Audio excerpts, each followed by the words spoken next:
The Pakistan army in East Pakistan fought very gallantly, but they had no chance. They were 1,000 miles away from their base. I'd had 8 or 9 months to make my preparations.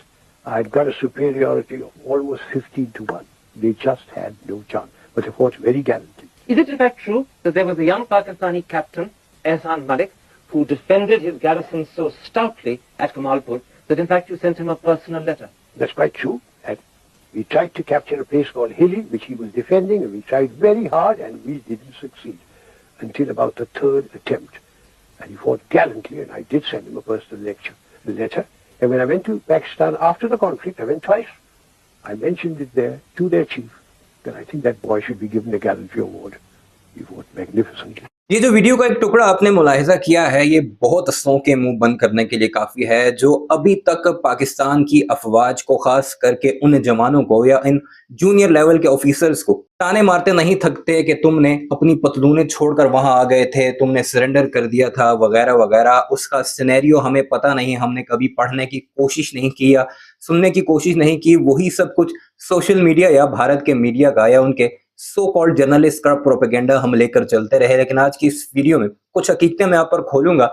मेरी गुजारिश है आपसे कि video को ज्यादा से ज्यादा share कीजिएगा। चैनल को सब्सक्राइब नहीं किया तो ऐसी वीडियोस के लिए सब्सक्राइब जरूर कीजिएगा, ताकि हिस्टोरिकली भी हमारे कुछ फैक्ट्स क्लियर हों, तो फिर वीडियोस या इंटरनेशनल मीडिया के सबूतों के साथ आपके जहनों को खोला जा सके। 1971 में पाकिस्तान के साथ एक सानिया हुआ दिसंबर में 16 तारीख को, जब एक सरेंडर हुआ, पाकिस्तान की आर्मी ने सरेंडर किया। और ये कहा जाता है कि 93,000 लोगों ने सरेंडर किया, फौजियों ने सरेंडर किया, जो कि फैक्चुअली इनकरेक्ट है। टोटल पाकिस्तानी अफवाज की तादाद थी 45,000 पूरे बांग्लादेश में जिन्होंने सरेंडर किया था। उन 45,000 में बाकी मानदा उनकी फैमिलीज थी, वहां के सिविलियंस थे, वहां के सिविल सर्वेंट्स थे, या फिर जर्नलिस्ट वगैरह भी थे जिन्हें पकड़ा गया, जिन्हें सरेंडर करवाया गया और तादाद को बढ़ाकर 93,000 बताया गया।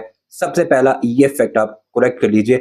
और 45,000 के मुकाबले में कौन था? भारत की 15 डिवीजन्स कंप्लीट एक्टिव थी पाकिस्तान के अगेंस्ट। दूसरा 1,75,000 मुक्ति बाहिनी के लोग, जिनमें मोस्टली भारत के वही फौजी थे जो खुफिया तौर पर मुक्ति बाहिनी का रूप धार कर पाकिस्तान के अगेंस्ट उस वक्त लड़ते दिखाई दी। दूसरा, पाकिस्तान के अंदर जो उस वक्त वेस्ट पाकिस्तान था, उसमें भी महाज गर्म था, उस पर भी जंगें चल रही थी। और पाकिस्तान की सबसे पहले सप्लाई लाइन काटी गई, जो कि बांग्लादेश को, अगर आप नक्शे में देखें, आपके सामने मैप चल रहा है, ये 3 अतराफ से भारत में घिरा है, जो उस वक्त पाकिस्तान था। और उसके बीच में तकरीबन 2000 किलोमीटर का फासला है जो भारत से होकर पाकिस्तान में गुजरना था। और जो समुद्र का रास्ता था, वहां पर भी जंग चल रही थी, वहां पर भी पाकिस्तान और भारत की अफवाज आपस में लड़ रही थी। यानी कमक का जितने भी रास्ते थे वो मुकम्मल तौर पर खत्म हो चुके थे। लेकिन फिर भी आपने जनरल सैम मानेकशॉ की जुबानी सुन लिया है कि किस बहादुरी से पाकिस्तान के जवान लड़े, और उन्होंने बाकायदा तौर पर चंद जवानों के नाम भी रिकमेंड किए हैं।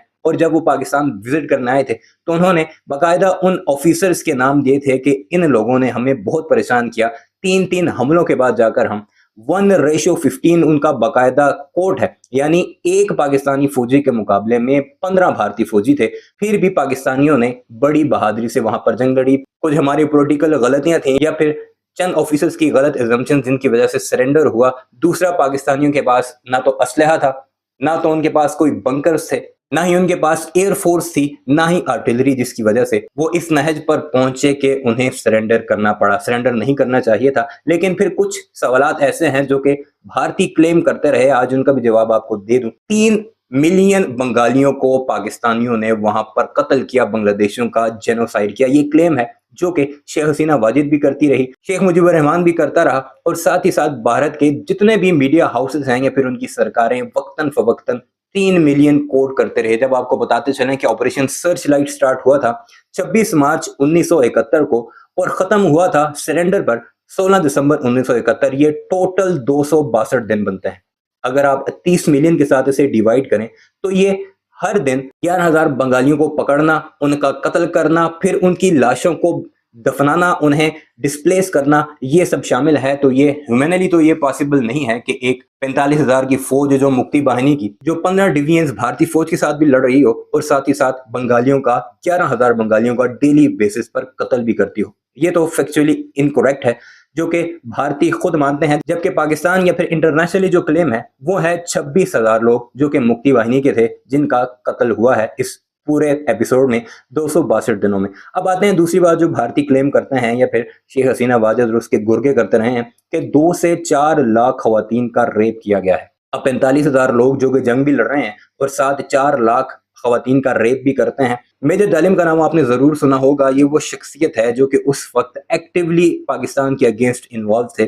पाकिस्तान से ये फरार होकर पहले इंडिया गया था, इंडिया से फिर वो बांग्लादेश, और पाकिस्तान के अगेंस्ट जितना भी काम हुआ उस वक्त ये मेजर था, उसने एक्टिवली शेख मुजीबुर रहमान के साथ किया था। और फिर 4 साल बाद ही यानी 1971 के फौरी 4 साल बाद 1975 में यही वो शख्स था जो इन्वॉल्व था शेख मुजीबुर रहमान के मर्डर। इसके बाद शेख मुजीबुर रहमान का जब कत्ल होता है तो नई हुकूमतें आती हैं, उनमें ये कलीदी ओहदों पर फायज रहता है, बांग्लादेश का एक टॉप का डिप्लोमेट बनता है, कई ममालिक में जिनमें यूरोप के ममालिक भी हैं एज अ डिप्लोमेट रहता है, और 1995 में जाकर ये बाकायदा रिटायरमेंट हासिल करता है। और इसने बाकायदा ऑन एयर बांग्लादेश के एक न्यूज चैनल को एक इंटरव्यू में ये कहा कि सिर्फ 2 केसेस हुए थे रेप के, सिर्फ 2 केसेस हुए थे रेप के जो कि रिपोर्ट हुए थे, उसके अलावा मेरे सामने कोई केस रेप का नहीं आया। जबकि 2 या 4 लाख में कितना डिफरेंस है वो आप अच्छे तरीके से जानते हैं। हम अपनी अफवाज को क्रिटिसाइज जरूर करते हैं, इस चैनल पर भी मैं क्रिटिसाइज करता हूं उनके पॉलिटिकल रोल पे, लेकिन जब बात आती है हमारे उन जवानों की,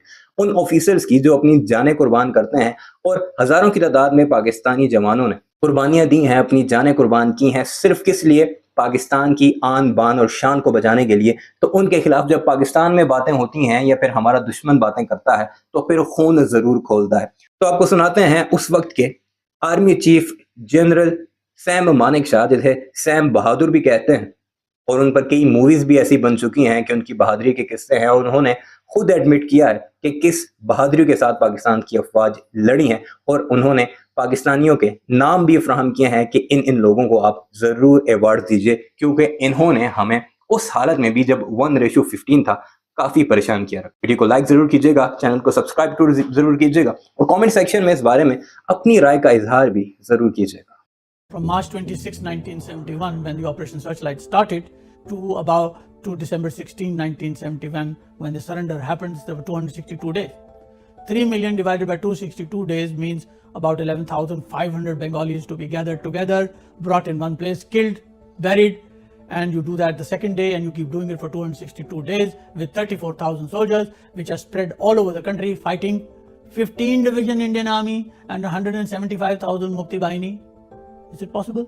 No, it is not possible. The Pakistan army in East Pakistan fought very gallantly, but they had no chance.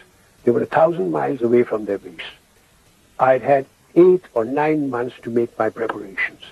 I had got a superiority of almost 15 to 1. They just had no chance, but they fought very gallantly. Is it in fact true that there was a young Pakistani captain, Ehsan Malik, who defended his garrison so stoutly at Kamalpur that in fact you sent him a personal letter? That's quite true. And we tried to capture a place called Hilly, which he was defending, and we tried very hard, and we didn't succeed until about the 3rd attempt. And he fought gallantly, and I did send him a personal letter. And when I went to Pakistan after the conflict, I went twice. I mentioned it there to their chief that I think that boy should be given a gallantry award. He fought magnificent.